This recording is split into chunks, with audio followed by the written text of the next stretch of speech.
Puji syukur kepadamu ya Tuhan, kami sudah memuji memuliakan nama-Mu.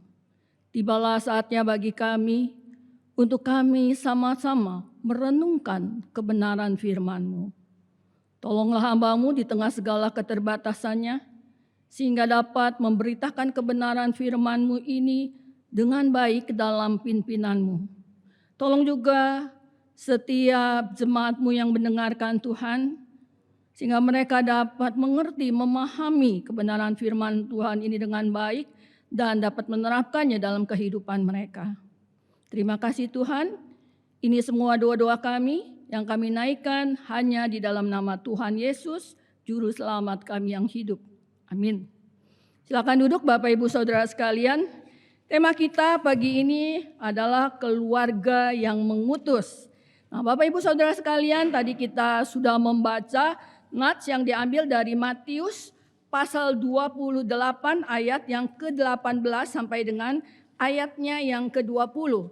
Jadi kita tidak usah membaca lagi nats ini. Mari kita akan melihat dari makna keluarga yang mengutus gitu ya. Saya akan memberikan satu gambaran, satu contoh yang sederhana tentang keluarga yang mengutus. Ya, ini contoh gambaran. Ceritanya demikian. Satu ketika papa saya itu teman papa saya ya. Jadi satu ketika teman papa saya ini meninggal dunia gitu ya. Dan papa saya tidak bisa datang, tidak bisa hadir di rumah duka untuk melayat temannya yang meninggal ini. Nah, karena papa saya nggak bisa datang, papa saya menyuruh saya untuk datang, untuk hadir, untuk pergi ke rumah duka tersebut untuk melayat teman papa saya yang meninggal tersebut. Ya, jadi ini gambaran ketika papa saya menyuruh saya pergi ke rumah duka untuk melayat temannya yang meninggal ya, itu menjadi satu gambaran papa yang mengutus saya untuk pergi ke rumah duka ya. Itu makna contoh gambaran keluarga yang mengutus. Nah, sekarang kita mau melihat keluarga yang mengutus ini dalam konteks Matius 28 ayat 18 sampai dengan 20. Kita tahu bahwa gereja adalah kumpulan orang-orang percaya kepada Tuhan Yesus. Begitu, ini pengertian gereja. Dan kita tahu bahwa gereja itu disebut juga sebagai keluarga Allah, keluarga Tuhan.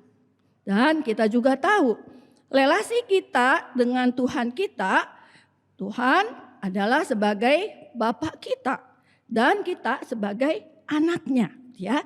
Jadi makna keluarga mengutus di dalam konteks Matius 28 ayat 18 sampai 20 ini itu menjadi satu makna Tuhan sebagai Bapa kita mengutus kita anak-anaknya untuk suatu tugas gitu ya. Nah, ini loh gambaran makna keluarga yang mengutus ya. Tugas apa yang diberikan Tuhan? Nanti kita akan melihat lebih lanjut dari kebenaran firman Tuhan ini. Lalu kita juga mau melihat latar belakang gitu ya. Latar belakang dari Matius 28 ayat 18 sampai 20 ini. Injil Matius 28 ayat 18 sampai 20 ini kita semua tahu ya, Injil ini dikenal sebagai amanat agung Tuhan Yesus ya. Apa amanat agung Tuhan Yesus itu? Nah, amanat agung Tuhan Yesus ini adalah amanat yang sangat penting yang disampaikan oleh Tuhan Yesus sebelum dia naik ke surga gitu ya. Dan inti daripada amanat agung ini adalah menjadikan segala bangsa menjadi murid-murid Yesus gitu ya. Kenapa dikatakan amanat agung ini agung gitu ya? Karena kita lihat si pemberi amanat ini adalah Tuhan Yesus sendiri gitu ya. Dan kalau kita melihat juga ternyata penulis Injil, kita tahu Injil itu ada Matius, Markus, Lukas, Yohanes gitu ya. Ternyata kita lihat di sini ternyata penulis Injil sendiri mengindikasikan betapa pentingnya amanat agung ini. Itu terlihat ketika semua penulis Injil ini mencantumkan amanat agung di dalam tulisannya. Ya, kita lihat Matius 28 yang kita sama-sama akan merenungkan. Ayat 16 sampai 20. Markus 16 ayat 15 sampai 18. Lukas 24 ayat 44 sampai 49. Yohanes 20 ayat 19 sampai 23. Yohanes 21 ayat 15 sampai 29. Dan bahkan di sini dicatat Lukas menuliskannya di dalam Kisah Para Rasul pasal pertama ayat 6 sampai ayat yang ke-8. Nah, ketika kita sudah melihat begitu ya latar belakang ini, maka kita akan masuk di dalam tema kita, keluarga yang mengutus. Nah, Bapak Ibu Saudara, saya punya pengalaman. Jadi sebelum papa saya meninggal, papa saya ini menyampaikan amanat, pesan yang terakhir kepada koko saya untuk menjaga kita adik-adiknya ini dengan baik, ya. Itu amanat pesan terakhir papa saya. Nah, ternyata di dalam Matius 28 ayat 18 sampai 20 ini kalau kita melihat ternyata murid-murid Tuhan Yesus ini juga pernah menerima amanat pesan terakhir dari Tuhan Yesus, ya. Nah, ini amanat pesan terakhir ini kita lihat Tuhan Yesus memberikan kepada murid-murid sebelum Tuhan Yesus naik ke surga. Dan amanat pesan terakhir yang diberikan oleh Tuhan Yesus kepada murid-muridnya itu, itulah yang ditulis di dalam Matius pasal 28 ayat 18 sampai 20 ini. Nah, kita melihat ternyata ada 3 bagian penting dari amanat agung Tuhan Yesus ini. Yang pertama kita lihat pemberian otoritas dari Tuhan Yesus itu di ayat ke-18. Lalu ayat 19 itu mandat. Mandat artinya perintah, ya. Perintah, pesan, ya.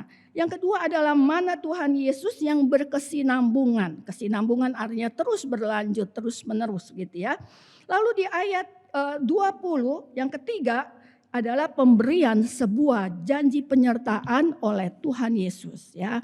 Kita melihat di dalam pemberian otoritas dari Tuhan Yesus di ayat 18 terlebih dahulu. Jadi kita tahu dari bacaan Nats tadi, setelah kebangkitan Tuhan Yesus memiliki otoritas atas seluruh dunia ini, ya. Jadi tidak ada wilayah, bangsa atau budaya yang tidak berada di dalam kekuasaan dan otoritas Tuhan Yesus, ya. Nah, ternyata apa yang dicatat di dalam Matius 28 ayat 18 ini merupakan penggenapan dari Daniel pasal 7 ayat 13 sampai dengan 14. Di mana di sana dikatakan di ayat 14. Orang-orang dari segala bangsa, suku bangsa dan bahasa mengabdi kepadanya. Kekuasaannya ialah kekuasaan yang kekal, yang tidak akan lenyap. Dan kerajaannya ialah kerajaan yang tidak akan musnah. Gitu ya. Nah, itu yang kita lihat dari ayat 18. Kita ke ayat yang ke-19, yaitu poin yang kedua. Dari amanat yang penting, yaitu mandat Yesus yang berkesinambungan untuk misi, ya. Nah, mandat itu artinya perintah. Nah, berkesinambungan diteruskan dan misi di sini artinya mengabarkan Injil keselamatan ke seluruh dunia. Jadi poin yang kedua di sini perintah Yesus yang berkesinambungan untuk mewartakan Injil keselamatan kepada dunia. Itu poin yang kedua. Nah, jadi kita melihat di sini setelah memperoleh otoritas penuh, kemudian Yesus memberikan mandat, memberikan pesan, memberikan perintahnya kepada para murid. Nah, apa perintahnya itu? Kita bisa melihat mandat itu sekali lagi diberikan berupa 4 kata kerja present tense, ya. Kalau yang belajar bahasa Inggris tahu present tense bukan past tense. Present tense artinya sekarang ini gitu ya. Jadi yang pertama mandat atau perintah itu adalah pergilah, tadi kita baca ya. Nah, pergilah di sini ini mau mengingatkan kita, gereja sebagai kumpulan orang-orang percaya jangan sibuk dengan urusan di dalam gereja sendiri begitu ya. Tapi gereja harus melihat keluar.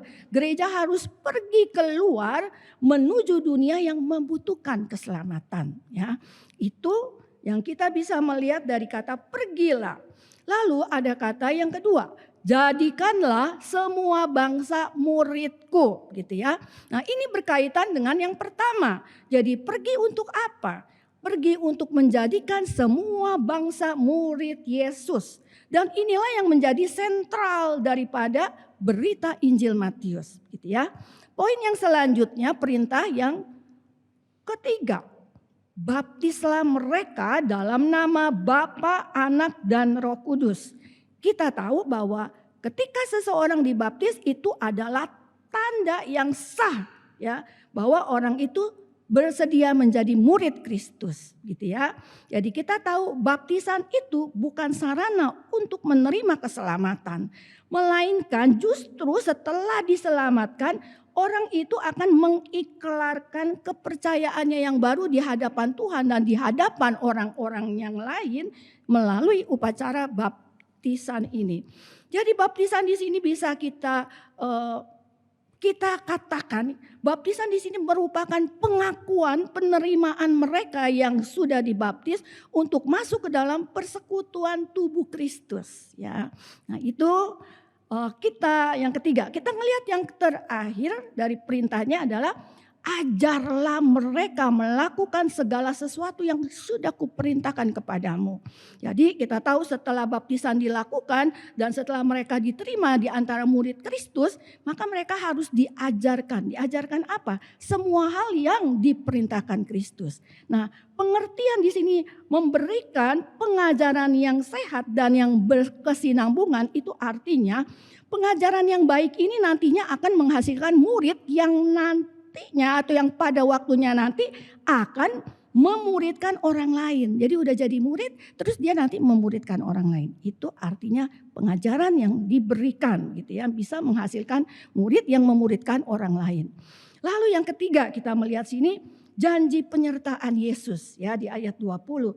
Jadi kita lihat setelah proses pemuridan ini ditutup, itu ada janji penyertaan dari Tuhan Yesus. Ya, Tuhan Yesus berjanji tidak akan meninggalkan murid-muridnya. Tuhan Yesus akan selalu menyertai murid-muridnya sampai akhir zaman, ya. Dan janji ini berlaku bagi setiap murid di setiap zaman dan di setiap tempat. Ya, nah sampai di sini ya kita udah lihat begitu ya. Nah kita berhenti sejenak di sini ya. Nah Bapak Ibu Saudara sekalian, sampai di sini kita melihat di sini kita berdiam diri sejenak, kita melihat ya. Ternyata amanat ini tadi ditujukan itu kepada murid-murid Tuhan Yesus gitu ya. Tetapi sekali lagi amanat ini bukan hanya ditujukan kepada murid-murid Tuhan Yesus begitu ya. Tetapi amanat ini juga ditujukan kepada kita, setiap orang yang percaya kepada Yesus Kristus. Kenapa? Karena secara tidak langsung kita ini adalah hasil pemuritan dari murid-murid Tuhan Yesus. Jadi murid-murid Tuhan Yesus memberitakan terus sampailah akhirnya kita menjadi orang percaya. Ya, jadi kita ini adalah hasil dari pemuritan murid-murid Tuhan Yesus secara tidak langsung gitu ya. Nah Bapak Ibu Saudara sekalian, sampai di sini kita berdiam diri sejenak begitu ya. Lalu kita membayangkan ternyata kita ini punya tugas loh ya.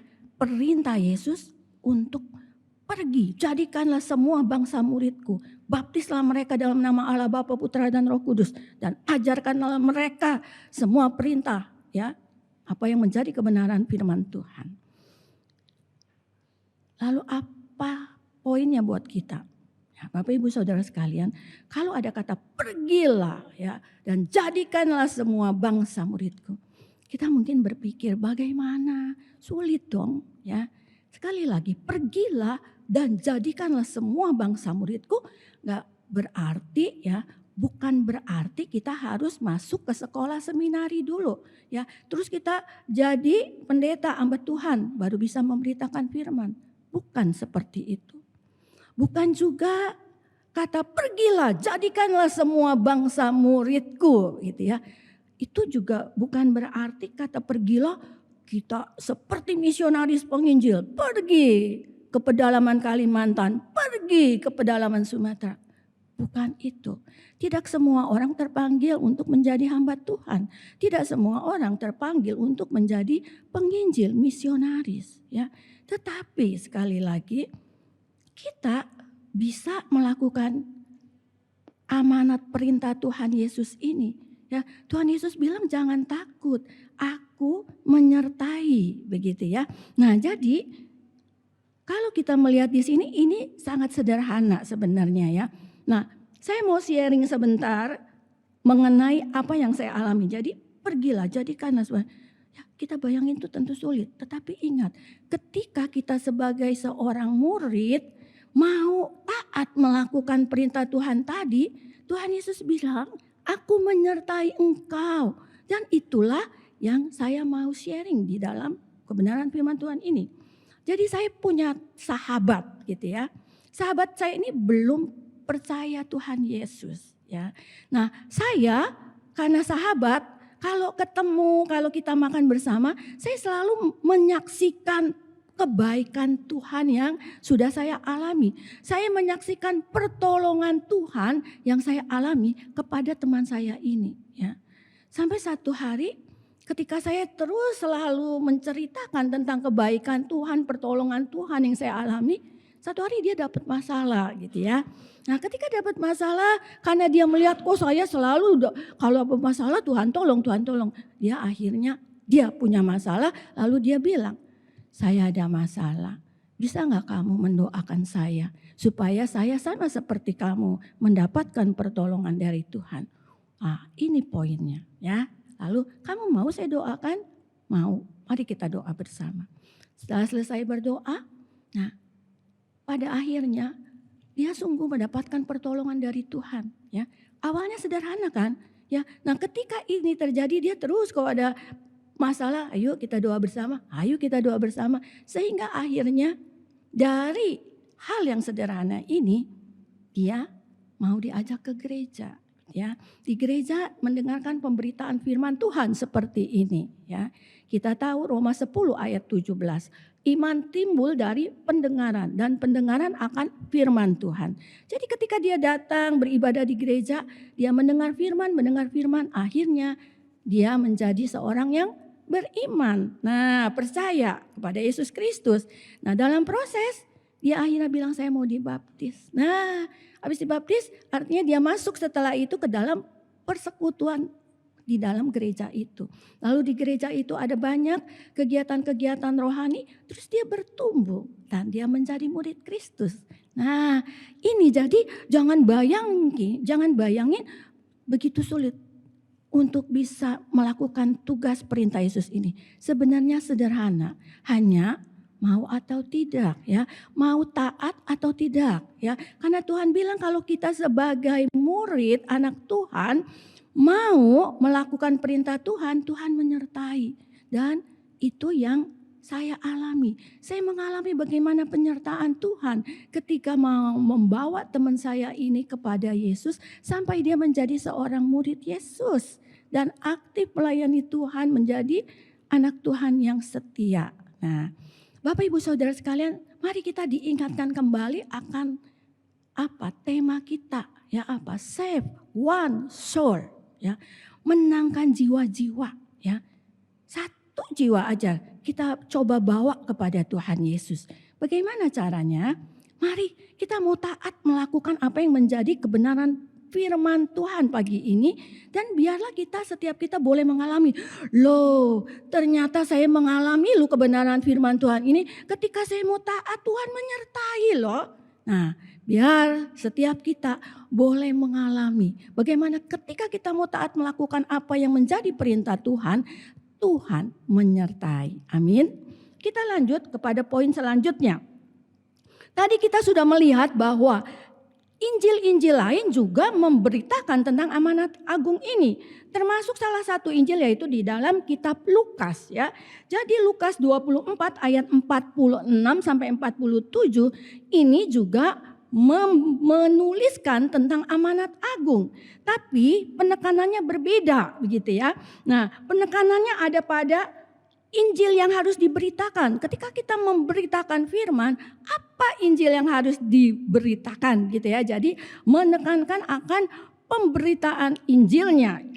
Kita tahu bahwa tanpa pemberitaan Injil yang jelas maka tidak ada orang yang diselamatkan. Jadi begitu pentingnya inti Injil yang harus diberitakan. Nah, inilah yang ditulis di dalam Lukas 24 ayat 46 sampai 47, yaitu Injil yang diberitakan di sini adalah berita anugerah keselamatan. Ya, artinya bahwa Yesus sebagai Mesias yang kita tahu sudah menanggung penderitaan bagi kita umat manusia. Lalu Yesus ini mati disalibkan untuk menebus dosa kita umat manusia, dan Yesus ini telah bangkit dari antara orang mati untuk memberikan kehidupan kekal dan kepastian keselamatan untuk orang-orang yang percaya. Ini inti Injil yang ditekankan di dalam Lukas 24 ayat 46 sampai 47. Ya, kita tahu bahwa di dunia ini terdapat banyak agama dan kepercayaan, tetapi keselamatan dan penebusan dosa yang dijamin oleh Allah hanya ada di dalam pribadi Yesus Kristus, gitu ya. Nah, kemudian kita melihat selanjutnya inti daripada berita Injil di dalam penekanan Lukas 24 ini, hal yang kedua adalah berita pertobatan dan pengampunan dosa di dalam nama Tuhan Yesus. Nah, sekali lagi mungkin kita dari tadi ngelihat nih ada kata bertobat di sini ya. Pertobatan. Apa arti pertobatan gitu ya.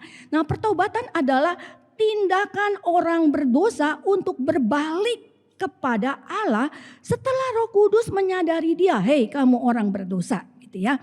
Nah, jadi di sini pertobatan itu adalah satu perubahan yang menyeluruh, satu perubahan secara total, yaitu meninggalkan kehidupannya yang lama dan menjalani cara hidup yang baru sebagai pengikut Kristus yang taat dan setia. Nah, ini arti kata pertobatan. Jadi Bapak Ibu Saudara sekalian, banyak sekarang orang menyebut dirinya Kristen tetapi belum bertobat gitu ya. Tadi kita lihat tuh pertobatan makna artinya itu gitu ya. Nah, sekarang kita sekali lagi setelah melihat kebenaran firman Tuhan ini, kita berdiam diri sejenak. Lalu kita mengevaluasi diri masing-masing. Sudahkah saya mengalami satu pertobatan yang sejati seperti kebenaran firman Tuhan ini? Gitu ya. Nah, sudahkah saya sungguh-sungguh percaya bahwa Yesus Kristus itu adalah juru selamat penebus saya? Ya. Nah, ini sangat penting. Ya. Biar Tuhan menolong kita. Ya. Apakah saya sudah bertobat sungguh-sungguh? Apakah saya sungguh-sungguh sudah mempercayai Yesus sebagai juru selamat saya? Ya, Tuhan menolong kita gitu ya. Lalu kita lanjut begitu ya. Jadi dari tadi kita bicara baik Matius baik Lukas itu tentang tugas perintah Yesus ya, amanat agung gitu ya. Jadi kita melihat di sini amanat agung itu ternyata tidak hanya untuk dilakukan orang-orang tertentu pada waktu yang tertentu, tetapi dilakukan sekali lagi oleh semua murid-murid Tuhan Yesus di sepanjang zaman. Ya. Nah, kita lihat apa target daripada amanat agung? Jadi membuat orang yang gak percaya jadi percaya pada Kristus dan menjadikan, ya bukan hanya membuat orang percaya tetapi menjadikan orang-orang yang sudah percaya ini itu menjadi murid Kristus yang sejati. Ya, dengan cara apa? Membimbing, membina mereka supaya mereka memiliki kehidupan seperti Kristus. Jadi amanat agung yang disampaikan Yesus Kristus ini dia lebih dari sekedar mengabarkan Injil dan membawa jiwa-jiwa baru, tetapi di sini wajib membimbing, wajib membina jiwa baru tersebut untuk menjadi murid Kristus. Nah, lalu apa sih pengertian murid Kristus? Ya, kita mulai dari pengertian makna murid. Lanjut. Murid itu dalam bahasa Yunani matetes, ya, jadi artinya murid. Ya, saya melihat dari salah satu tafsiran pengertian tentang murid. Jadi pengertian murid ditulis seperti ini. Seseorang yang menimba ilmu dan menerima pengajaran. Ya. Nah, kata matetes murid ini lebih dari sekedar orang yang belajar saja. Jadi dia nggak hanya sekedar belajar, tetapi dia mau terus berlatih supaya lebih terampil. Dan belum sampai di situ dia terus nggak berhenti sampai dirinya benar-benar menjadi terampil. Dan bukan hanya menjadi lebih terampil dan sudah menjadi terampil, tapi di sini bersedia untuk mengubah dirinya mengikuti gaya hidup yang sedang dia pelajari. Nah, ini yang penting, mengikuti, follow Jesus, tidak hanya mengerti ya. Jadi pengertian murid Kristus yang sejati di sini tidak hanya mengerti, tidak hanya memahami akan ajaran-ajaran Tuhan Yesus, tetapi apa? Tindakan, follow Jesus, mengikuti jalan hidup Yesus Kristus ya. Satu tindakan harus ada satu hal yang nyata dalam tindakannya.